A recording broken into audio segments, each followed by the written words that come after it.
the name of Jesus. The name Jesus, which is a Greek word, is the same as the Hebrew word Yehoshua, which translated in English means deliverer,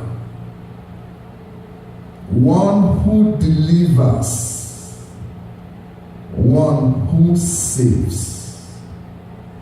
And so the Bible said an angel was talking to Joseph, who had difficulties in his heart as to what to do with this woman that he's betrothed to, that seemed to be pregnant while they have not slept together. While he was pondering what to do, the angel came to him and said, Joseph, don't bother about the confusion around you. God is the one in charge. God is doing a miracle. God is at it again. What you need to know about this situation is that your wife that has conceived will bring forth a child, a male child, and you shall call his name Jesus, for he shall save the people from sin. So the name Jesus is given to man by God to save us and to deliver us. So it does not matter the pronouncements that bring curses and bondages. Before God allowed curses on earth, before God allowed curses to ravage our situation, God has already prepared a solution, a way out, an antidote for that particular situation. And so the angel said, his name shall be called Jesus, because by that name he will save his people. By that name deliverance shall be wrought. By that name curses shall be overturned, cancelled, and destroyed. By that name. And even though Joseph may not understand or might have not understood the gravity of what the angel said, he may not have understood the same way most of us today as Christians. We don't understand the gravity of what the name of Jesus can do in our lives. Sometimes we just use it as an emblem to close our prayers. Sometimes we just use it as an exclamation. But through this study, I want us to pay attention and know that the name of Jesus is much more than those things. The angel said here, not an ordinary person, but an angel sent by God, proclaimed and said, his name shall be Jesus, for he shall save his people. He shall deliver his people from their problems, from their troubles, from their pains, from their sorrows, and ultimately from their separation from God. And after many years, Jesus came, died, rose, went to heaven. And now somewhere in Acts from chapter 3, but I'll be reading just chapter 4, somewhere in chapter 4. You know, one day the Bible told us that Peter and John at an hour of prayer was going into the temple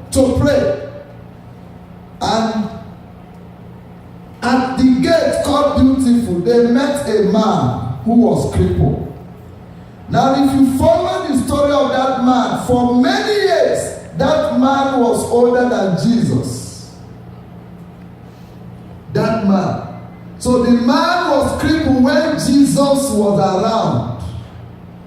He was crippled when Jesus did his miracles and went. So that day, Peter and John met the man, and the man was so eager to beg them for alms. The man was curious. The man was looking at them. You know, that kind of have mercy on me, pity me, help me. And they looked at the man and said, unfortunately, we don't have silver and gold, don't have money, we don't have food stuff, we don't have things to give you. But come, we have something. What do we have? The name of Jesus. Now the background story. So they gave him that name. That name set the man free. Now, the name of Jesus they gave to the man that set the man free put them into trouble. So sometimes when we use the name, it may open up some other challenge for us. But I just want us to know that that name is guaranteed forever to give us victory. When it opens another chapter of challenge, it is just because it still wants to open a higher dimension of miracle, of deliverance, of saving people, or blessing people. So they took them up and put them in a common room in cell, because they said it was late that night. They can't try them. And so they locked them up because they used the name of Jesus. Because that name did something, they locked them up. So the following morning they called them up and said, go bring them. And they came and they were asking them. So let me read Acts chapter 4 from verse 10. Now Peter began to speak. He said to them, if you are asking us how or by what name or by what means, this man you're looking at here is totally whole, made whole. He's no longer crippled. He is no longer decapitated. He is strong, healthy. He is original. Now verse 10 began to talk to them and said, be it known unto you all and to all the people of Israel and all the nations of the earth, that by the name of Jesus Christ of Nazareth, whom ye crucified, whom God raised from the dead, even by him doth this man stand here before you whole. Now Peter began to talk, and verse 12 and 13 said, neither is there salvation in any other, for there is no other name under heaven given amongst men, whereby we must be saved. Now, when they saw the boldness of Peter and John and perceived that they were unlearned and ignorant men, they marveled and they took knowledge of them that they had been with Jesus. The name of Jesus is a gift from God to humanity. For his name was given to us. The name of Jesus is a gift to save us from our sin, from our bondages, from our troubles, from our pains, and every ugly situation. It is the name that delivers. This is the name that sets people free. This is the name that Satan and his agents does not want anything to do with. This is a name that terrifies them. This is a name that upsets them. This is a name they will want to do everything to avoid mentioning or hearing. That is why the church needs to know how to use this name to deal with their situations.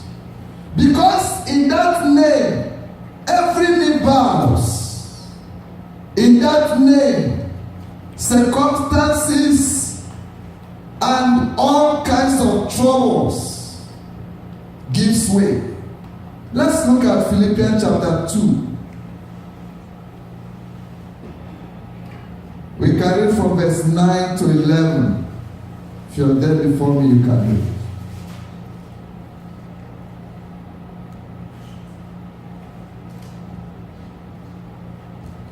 Wherefore God also hath highly exalted him, and given him a name which is above every other name. I will read 10 and 11.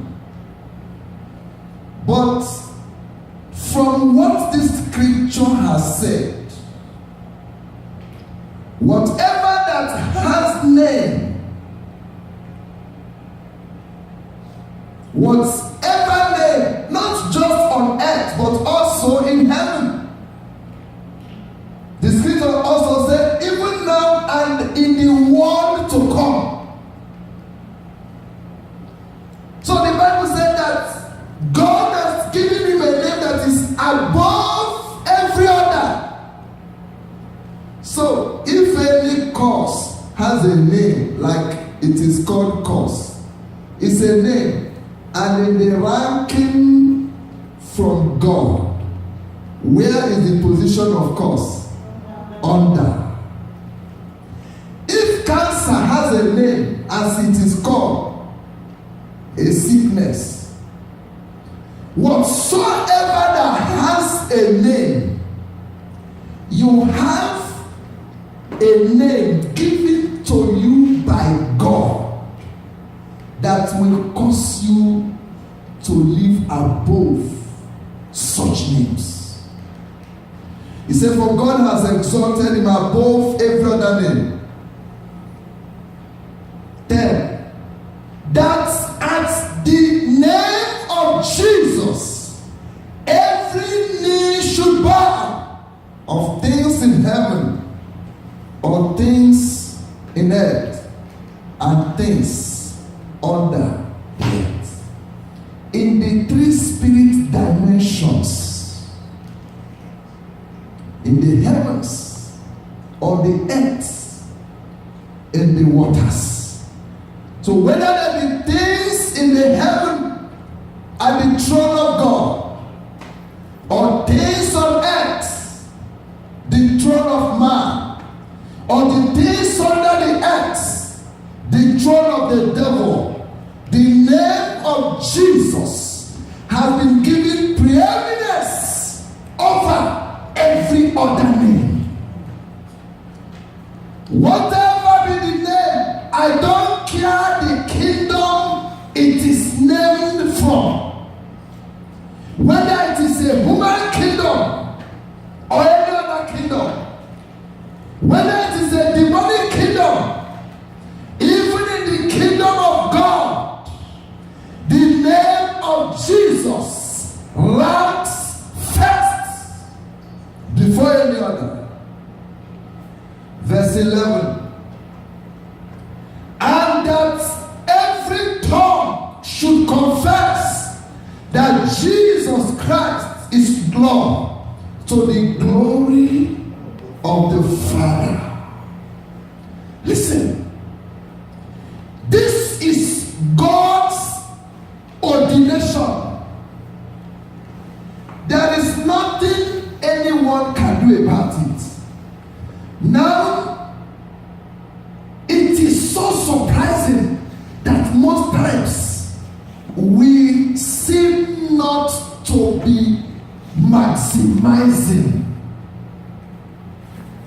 the quality, the benefits, and the power that is loaded with this name. And so, Jesus is the name that God has given us, so that you should stop confronting situation in your name or in your father's name, so that we should stop confronting situations by our tradition. Please, whenever you confront situations by any other name, you are limited. Your success rate is limited. The level of your victory is limited. And the power of your problem will begin to enlarge. In Proverbs chapter 18, verse 10, it says, "The name of the Lord is a strong tower." Proverbs 18:10. Proverbs 18:10. The name of the Lord is a strong tower, and the righteous runs into it, and they are saved. Wait a minute. The name of the Lord is a strong tower, settled. But if the righteous fails to run into it, his safety will not be guaranteed. And that is why we have the name of Jesus, but we are still struggling. We still suffer casualties. We still suffer some things. The righteous runs into it. How can he run into it? I will soon tell you how the righteous need to run into it. But remember, it is the righteous that will have to run into it. It is the righteous that will have to run into it. If it is not the righteous, it may not produce the expected result. But you may be the righteous, and still, if you are not able to run into it, you may not still get the expected result. But the righteous is potentially qualified for an effective use of the name of Jesus for safety, for security, to overcome and to deal with issues and powers that is confronting us. Let's read Acts chapter 13 to discuss how the righteous need to run into it, what you need to do. Acts chapter 19, if you're there, just read for me verse 13. I will highlight it and we go from there. 19:13, yeah. Then some of the itinerant Jewish exorcists took it upon. Now some of the itinerant Jews exorcists, that is those that try to cast out devils, took it upon themselves. they took it upon themselves to call the name of the Lord Jesus. To use the name of the Lord Jesus. Over those who have evil spirits. To cast out, to try to cast out demons. Saying, we exercise. This is what they say. We exercise you by Jesus. We sack you. We cast you out. You know that kind of. In the name of Jesus. Whom Paul preaches. Whom Paul preaches. You know, the Bible told us in Proverbs that the righteous is the one that will run into it. But here the Bible said, this man, I was saying, how will the righteous run into it? By having a good relationship with Jesus. By having a sound relationship with Him. These people that had this issue, among them are the 7 sons of Sceva, had no relationship with Jesus. Even their utterance in their word told us, he said, that Jesus which Paul preaches. So there is no personal relationship. They don't know Jesus. They don't have personal relationship with Jesus. They don't walk in line with Jesus' principles and way. And as a result, the name was not going to do them any good. Instead, the name turned against them. So, when there is no good relationship with the Lord Jesus, His name may not do much for anybody.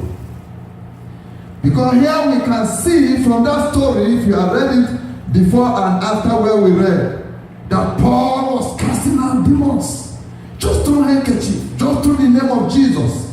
And when these guys saw it, they said, well, since this is the name that is doing this, we can even use it too and begin to walk. We can use it and just make a name for ourselves. We can use it. You know, because I've seen a lot of things. Some time ago, many years back, we had one brother come back from the village back to Lagos, and he was like going mad, and he came for prayers, and we said, what happened? He told us that he went to his father's house. There were idols in his father's house. He has seen a lot of people go and do family deliverance and prayers. So he got angry at the altar in his father's house. He went there and pulled the whole thing and threw them away. And they stopped it. I'm talking about using the name of Jesus when you have a right relationship, good understanding, when you are walking in line with God. This is the most powerful name in heaven and on earth. For you, the righteous, for you, the believer, for you that have right standing with God. How can we use this name? Seeing that he said we need to run into it. Let's look at Acts chapter 2 verse 21. Acts chapter 2, 21. Acts 2:21. Acts 2:21. Are you there? Can read. And it shall come to pass. And it shall come to pass That whoever calls on the name of the Lord. That whosoever calls on the name of the Lord Shall be saved. Shall be saved. From what? Whosoever calls on the name of the Lord shall be saved. Shall be saved from what? Shall be saved from death. Acts 2:21. Shall be saved from curses. Shall be saved from troubles. Shall be saved from all kinds of predicaments of life. Say, whosoever shall call upon the name of the Lord. So Jesus is giving you something. God is giving you something to use. God will not be happy to see you being beaten by troubles, being beaten by situation when you have an armory to use. He said, whosoever. So we need to call upon the name of the Lord against death when death is coming against us. We need to call upon the name of the Lord against curses whenever we see curses operating around us. We need to call upon the name of the Lord against any troubles when we see them coming against us. He said, for whosoever shall call upon the name of the Lord shall be saved, shall be delivered, shall overcome those things that usually or normally would have overcome them. John chapter 14. We are going to read from 12 to 14. John chapter 14.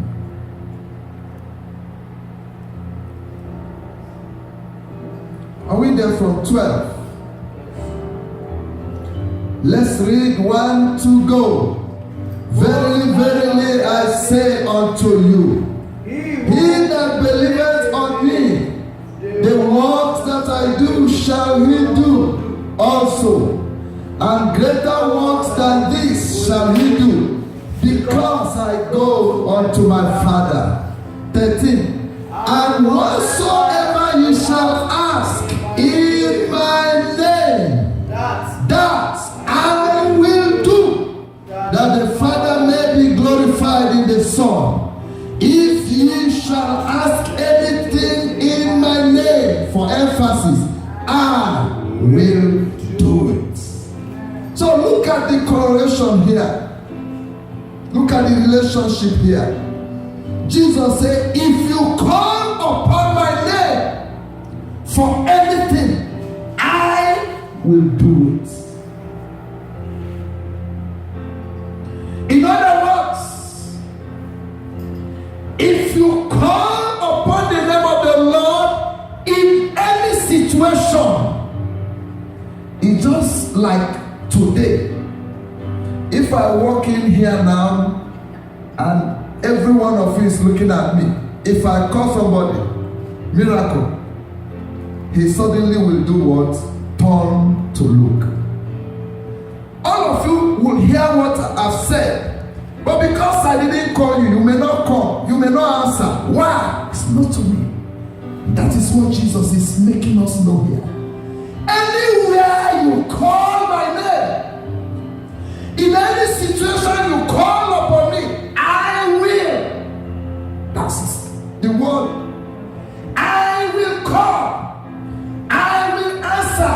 I will do it. So when your own responsibility is to call his name into that situation, you may not see him because he's spirit, but he guarantees you he will come into that situation.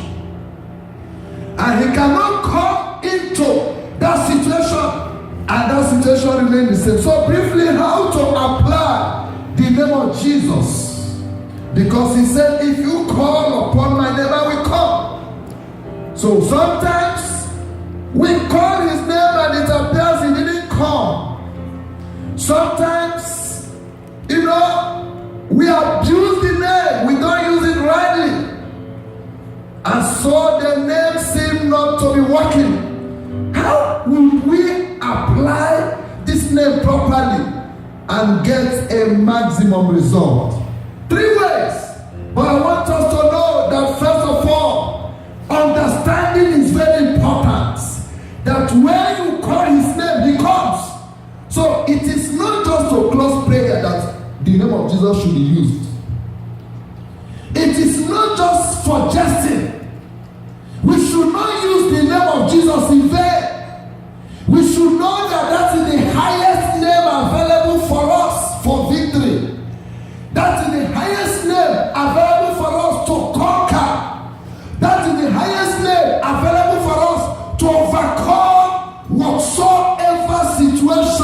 whatsoever condition that we found ourselves. So the name should not be used in vain. For when that becomes the order, the name may not work as it ought to. But when we use the name in reverence, with understanding, with revelation, when we use the name appropriately according to scriptural standard, there is no situation, there is no problem, there is no issue that name cannot handle. Point one, we need to pray in the name of Jesus. Romans chapter 10, verse 13. How to apply the name of Jesus for maximum effectiveness. Romans 10, 13. Are you there? You can read for us.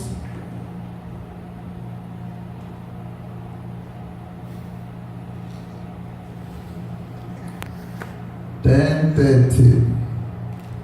All right, I'll read. For whosoever shall call upon the name of the Lord shall be saved. We use the name of the Lord Jesus in prayer. That was what Peter and John did at the beautiful gate. He said, in the name of Jesus, rise up and walk. In the name of Jesus, receive your healing. In the name of Jesus, I command you, demons, disappear. We pray in the name of Jesus. Knowing that he said, if you shall say it in my name, I will do it. So it is not you that is doing it. I am not the one who will do it. It's not your pastor. It's not your husband or your wife. It's not your daddy or your mommy. It is Jesus himself. He will appear in that situation when you pray in his name. Because we have established that it is relationship. So it is the righteous who is